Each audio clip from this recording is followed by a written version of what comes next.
Have we truly become leaders or still stuck as politicians? Fellow workers in government, friends, ladies and gentlemen, friends in the media, my fellow board members, visitors, good afternoon. According to a political observer in his Live Better series, there are 10 differences between a politician and a leader. The observer cited the following differences, which are the following. A politician always aligns with popular public opinions, while a leader aligns with proven principles and values even when they are not in line with public sentiments. Second, a politician is campaigning for an election mostly for selfish ambitions, while a leader is raising support to advance a worthy course for his constituents' advancement. Third, a politician is interested in power, position, and all the entitlements attached for the sake of, or sometimes for selfish reasons, while a leader is interested in getting support for the development and emancipation of his people, even at the expense of positions, entitlements, and his life. Fourth, a politician is thinking about his prosperity, while a leader is thinking about austerity. Fifth, a politician divides mankind into two classes, tools and enemies. Sixth, a politician gives his people leftover of his fish to eat, while leaders invest in empowering their people to fish and be free or be independent of them. Seven, politicians overpromise during campaigns, so much so that when they win, they fell short of the promises they made. On the other hand, leaders make less promises or no promises at all, but over-deliver when they win more than the people's expectations. 8. Politicians build their teams based on political, tribal, religious, and other weak sentiments. Leaders build their teams based on competence, shared vision, and values. 9. Politicians don't have permanent friends or allies. They are loyal to the extent that their interests are taken care of. They are selfish. That is why they will not tell you. They only have permanent interests, but not permanent friends. Leaders build friends based on shared visions, values, and principles, and they are committed to those values. The 10, politicians mix lies with truths, leaving the people confused. So with a politician, the more you look, the less you see. But a leader says the truth always. They are open and transparent. With a leader, the more you look, the more you see. It is really very easy to be a politician, but it is very hard to live the life of a leader, a true leader at that. The late Nelson Mandela of South Africa is cited as one of the best leaders of the world has ever had. Putting the aforementioned context in the local level is quite telling and disturbing. But before I go further, I would like to lay down the context of the idea that I believe would best differentiate or untangle the intertwined concept of what a leader is as against that of being a politician. These two jargons are often misconstrued or referred to mean the same thing or are used interchangeably. As I firmly believe, candidates who run for elected positions during elections are referred to as politicians. Thus, if a politician loses, then that's the end of the story. But if a politician wins and starts to serve the mandate of the post he desires, a politician now becomes a leader. His nature of being a politician ceases after the stature of being a leader officially commences. Therefore, one has to be a politician first in order to reach his aspiration to become a leader.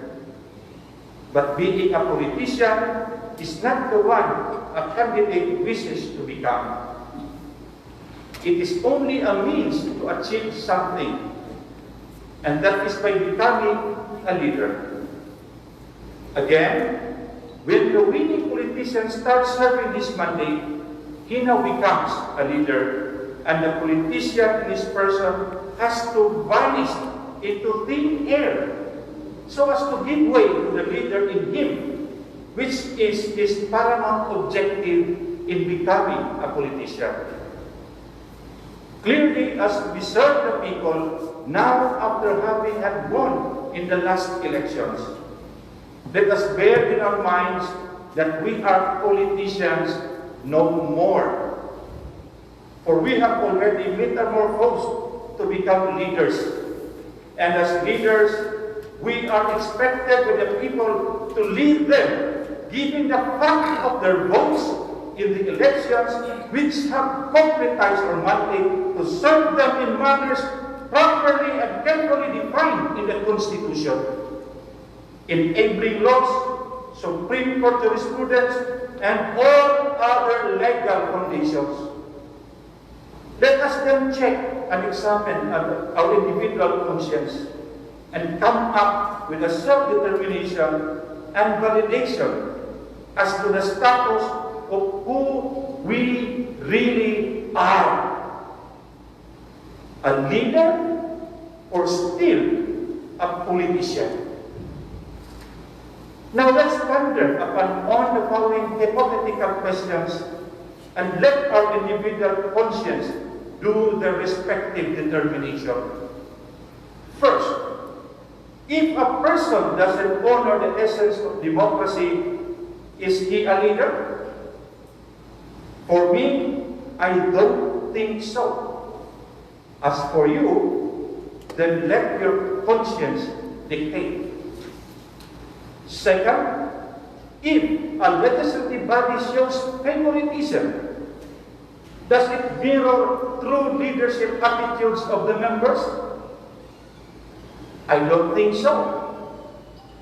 As for you, then let your conscience tell.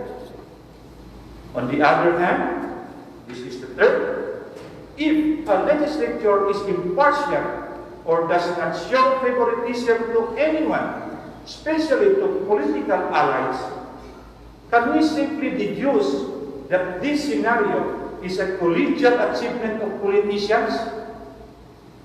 And for me, I don't think so.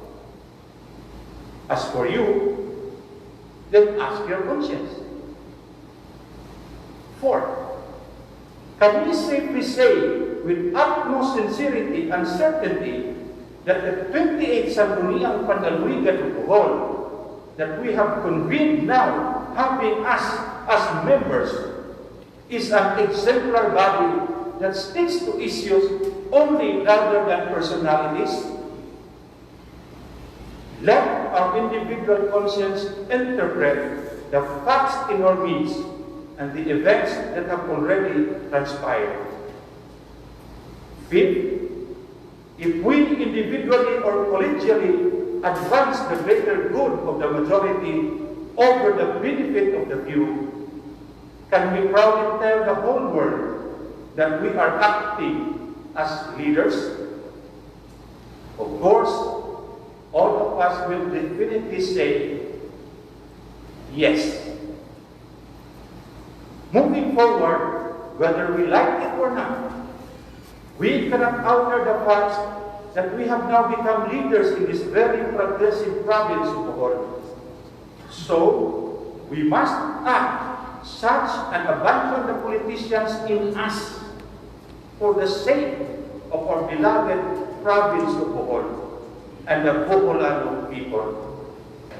With a concoction of much practicality and sense of idealism, we as leaders must support people empowerment and holistic community development over allegiance to family, friends, and political party. If still we have not learned, let us learn to work together, because what I want as always is a unity amongst us, being your acting Vice Governor. Despite personal and ideological differences, in order to steer the efficient use of government machinery and resources for the good of the greater majority. Instead of undermining one's capacity to take over a particular position on a temporal fashion by virtue of the operation and rule of law, let us instead focus our energies on elevating the standards of lawmaking and the benchmarks of public service.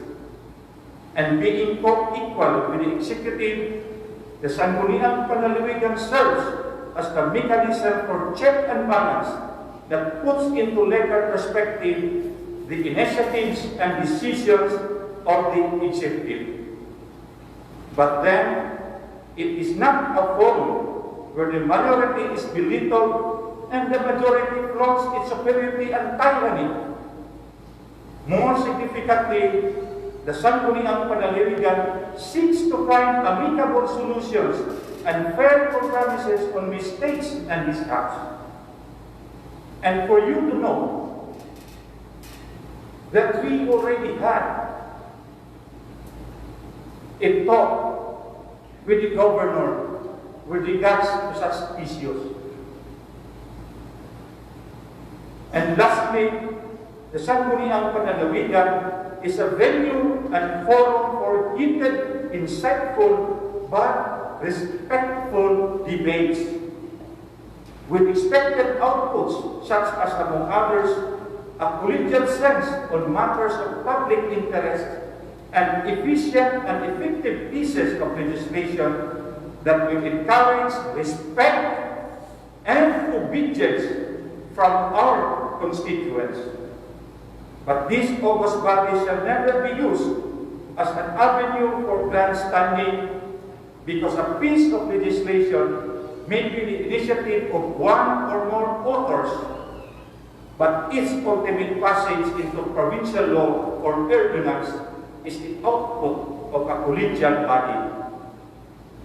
My dear colleagues, ladies and gentlemen, let us show respect to each and every one of us.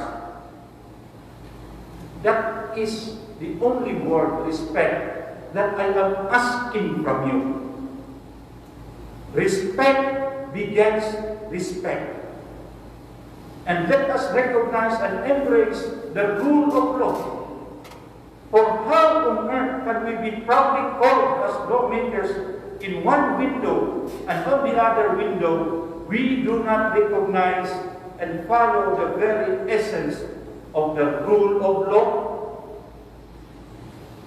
My assumption to being acting Vice Governor is not a product of the prodding of a lavish group, nor by inheritance from my father, who is here, being the former Vice Governor of this province himself. I do not seek it as a matter of personal aspiration. I earned the designation as the acting Vice Governor by operation of law. as per the designation handed down on my favor by the President of the Republic of the Philippines through the Secretary of the Department of Interior and Local Government. The logic behind the designation is the fact that I ranked first in the last election. If you want to become as such, then by all means, strategize an effective campaign that will catapult you to the top and become number one. And if ever the office of the Vice Governor will be vacant temporarily for whatever reasons, then you will be recognized as the same as I am now. That is the rule of law.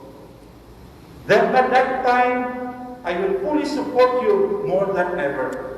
Not only because of the rule of law, but more importantly, on the basis of my inherent respect for the fellow man and the dignity of a human person that my parents have taught me all along. I do not imitate you the way you treat me now, because I am educated just like you and immersed with good virtues and values in life, just also like you. I know that some, or perhaps majority of you, do not like me at all. It's okay, and it's fine with me. I don't want to dwell anymore on the reasons of your dislike in me, for only the spirits of your hearts can truly tell. Sorry if my existence ruined yours. I don't really intend it to be that way. I don't care anymore for your thumbs up. What I truly care and pray for is for all of us to exhibit some respect to fellow men and institutions. Get rid and avoid lies, and be transparent to people and to fellow workers in government. Individually, we do not possess a monopoly of skills, service, acumen, and credentials. Let the leader in us shine and abandon the politician side in us. More than ever, I am praying that we can find comforts and true happiness within by embracing with open hearts and minds the rule of law. Thank you very much. Thank you very much, Honorable Presiding Officer. That ends my privilege speech.